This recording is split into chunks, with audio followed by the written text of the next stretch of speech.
Thank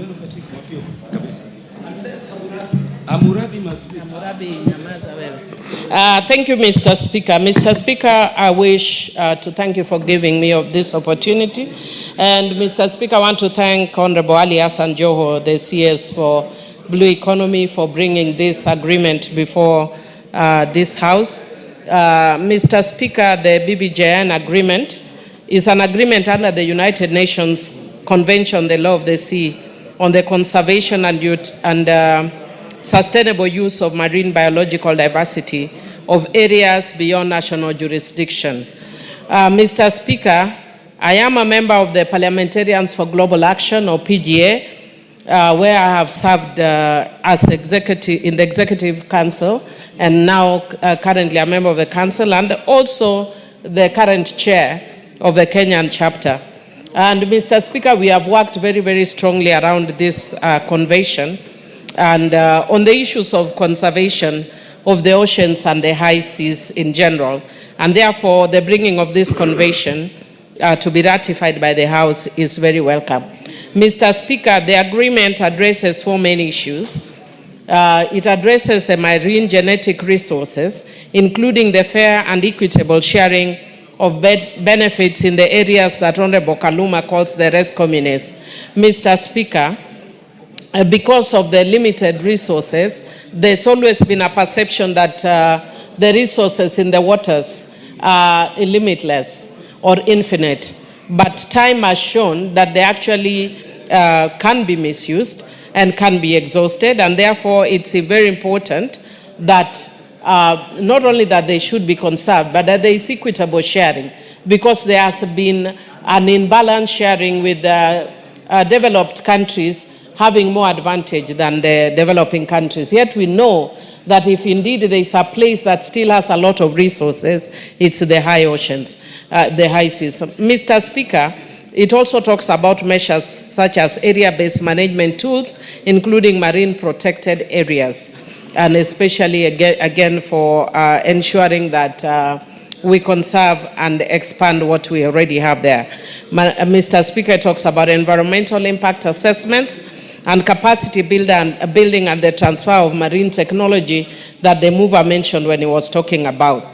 It also talks about cross-cutting issues such as establishing a funding mechanism and setting up institutional arrangement, including the conference of parties and various subsidiary bodies, a clearinghouse, and a secretariat. Mr. Speaker, it indeed is a very good convention, and I do support.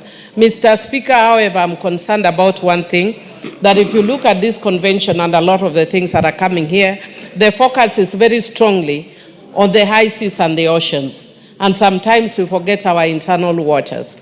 And one, I think it's when the mover was commenting, or the person who was seconding, that commented that it is important that we domesticate, once we ratify, that we domesticate by providing laws that will be speaking to the same issues as what is contained here. Mr. Speaker, I would want to encourage the committee that when they'll be looking at those laws, nothing stops them from expanding into our internal waters and specifically into Lake Victoria. Mr. Speaker, yesterday as a Committee on Defense, we were looking, we had an engagement with an agency that works with our international boundaries, and they were talking about boundary demarcations. But if you actually look at a lot of the conflicts that happen in our whether internal waters or the high seas, the conflicts with other nations is generally about resources. And 2 of our islands were mentioned, Remba and Ringiti. And Remba and Ringiti were mentioned because they are actually very critical islands in terms of demarcating our boundaries. But Mr. Speaker, those are some of the islands that always have a lot of conflicts with the Tanzania and Uganda on fisheries. And Mr. Speaker, it is not a conflict because of political issues. It's a conflict on fishing. It's a conflict on resources. And therefore, if you are able to replicate in our internal waters a convention that is similar to this one, or even there's nothing stopping us, even amending the Fisheries Act, to bring something of this sort. The only reason why the Act would be limiting, it's because the Act will only talk to Kenya. But if we provide a treaty, then it will actually deal with our neighbors as well. So I would want to encourage the committee to look at this. And Mr. Speaker, even as I complete, Honorable Kaluma and the speaker before you were really boasting how they have done international law and dealt with ISIS. I can also boast that me and Honorable Karoli here were students of environmental law at our master's level, and we studied environmental law at a master's level. But do I say, Mr. Speaker, and I'm surprised that Honorable Karoli is not keen, not keen on speaking. But we are students of environmental law. What's your point of order, Honorable Kaluma? Yeah. What's out of order? Honorable Speaker, I didn't just study public international law. I'm the first lawyer in this country to specialize in law of the sea. In fact, I assisted our Navy in delimiting our sea boundaries when Abu Rafruf was still the Navy commandant. So Honorable Millie should confine herself to environmental issues within the sea areas. What's your point not of order? talking, not knowing I'm a specialist in that area. What's your point of order? Honorable Speaker, the Honorable Member for Homa Bay is actually misleading the House. Yes. The premier mind on law of the sea was the late Kicho Kola, Deputy Solicitor General, who attended all the negotiations until the law of the sea was signed in 1982. Yes. Kicho Kola. And the one speaking is the author of the National Environmental Management and Coordination Act. So stop misleading the House. The Honorable Kaluma. Information. Honorable Speaker, Okola participated in coming up with the United Nations Convention on Law of the Sea. But at the very heart of that convention was Dr. Androniko Oduogo Adede from Kwabuaen, the Homa Bay. And that is something for which he is credited. And Dr. Androniko Oduogo Adede was my master's lecturer when I was studying law of the sea. I think that is a point Honorable Karoli was forgetting. Mr. Speaker, I have the floor. Mr. Speaker, I have the floor. And I want to educate Honorable Kaluma and tell him that there's a reason that I'm a senior lawyer. The Honorable Dr. Andriko Dede that is so proudly talking about was my boss in Letwal International. So don't even try. Yes. We've been there, done that, and got a t-shirt. So don't even try. Majority Leader. Majority Leader.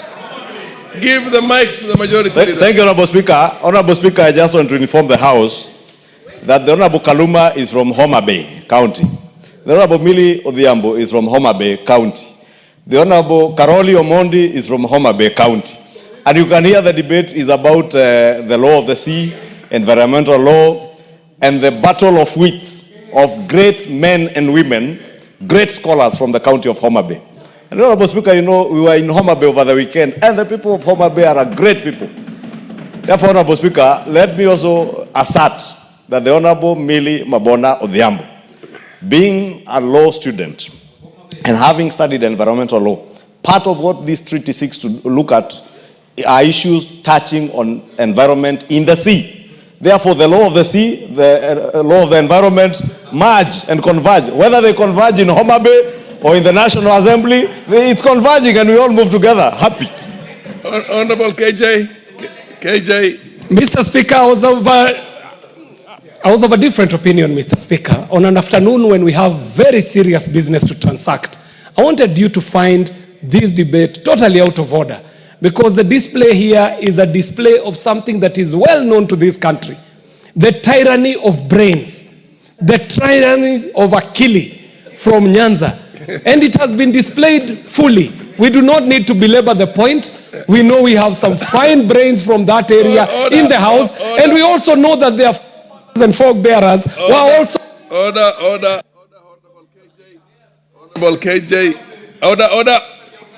The chair assumes that some of those brilliant state of the current intellectual dissipation can also, basically permeate to the members, the overall House here, so that you, whatever you want to call it, I remember they used to say through osmosis or whatever it is, whatever it is, but order, Honorable KJ.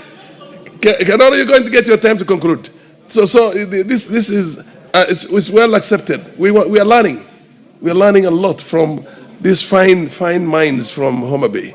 So proceed, Honorable Millie Odhiambo.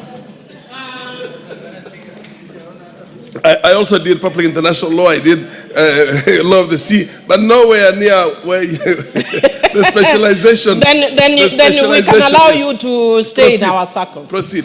Mr. Speaker, before I conclude, I just wanted to say that I'm also currently doing my PhD in Leicester University. Excellent. And I am dealing with the issue of development, leadership, and on the issue of leadership and governance. And one of the things that I'm debating about, studying about, is whether there's something unique about Homa Bay. Mr. Speaker, the late General Ogola he came from Sia, but grew up in Homa Bay. CS Education, the current CS of Education, same primary school with me, Homa Bay Primary. PS Omola, Homa Bay. Tomboya, Homa Bay. I can go on and on, but do I say? We are serious. I can see the chairman budget now is trying to purport to have a girlfriend from Homa Bay, especially Homa Bay town. And I know Honorable Kaluma can now be proud as the member of parliament for Homa Bay because we are serious. But that aside, Mr. Speaker, what I was actually saying is that it is true, just as even Honorable Ichung'wah said, because we are dealing with the high seas. But we sometimes forget the inland waters. Yes. The inland waters that has produced these great men and women like myself. And because we are told when you're growing up, you're told if you eat fish, you become completely brilliant. And I would want to encourage the committee, the relevant committee, to look, whether it is through the amendment of the Fisheries Act, which I don't think is very appropriate, but it's towards moving a more bilateral agreement between Uganda and Tanzania. And the agents we met yesterday has already agreed that they'll be willing to work with us because theirs is limited to boundaries. But we want to look at the issue of shared resources. The same that we are having for the high seas, we need to have for inland waters, so that we don't have our fishermen taken to Uganda, forced to eat raw fish with all our intelligence, and also forced to pay fines because they are fighting over the resources in Lake Victoria. Otherwise, with those few remarks, I beg to support. Yes, the honorable member for